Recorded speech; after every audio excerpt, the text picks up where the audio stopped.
भैया के साल बनल चाहे घरवाली तोले पूजवे से प्यारे हो गई। माँ काली रिकॉर्डिंग स्टूडियो मने बनल चाहे घरवाली तोले पूजवे से प्यारे हो गई। तोले पूजवे से प्यारे हो गई। भाभी हमके बतला के गई शादी होता समझा के गई।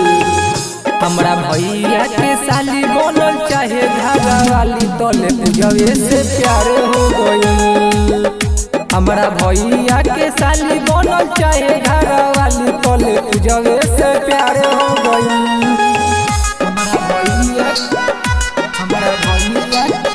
हमरा भैया के साली बनल चाहे घरवाली सभी पूजवे से प्यारे हो गई। का कहिया रे के बनी घरवाली एके ओरी प्यारे बारी एके ओरी साली का कहिया रे के बनी घरवाली एके ओरी प्यारे बारी एके ओरी साली। हमके मुश्किल में डाल के गइल दिल के टेंशन बढ़ा के गइल।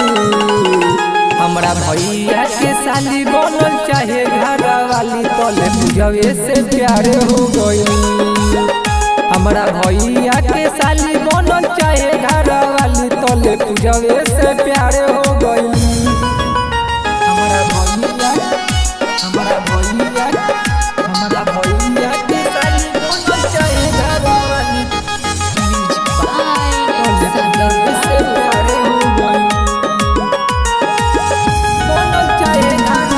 गइले पंकज बड़ी बड़हन बेमारी करिले प्यारे उनके कैसे बिसारी हो गइले पंकज बड़ी बड़हन बेमारी करिले प्यारे उनके कैसे बिसारी।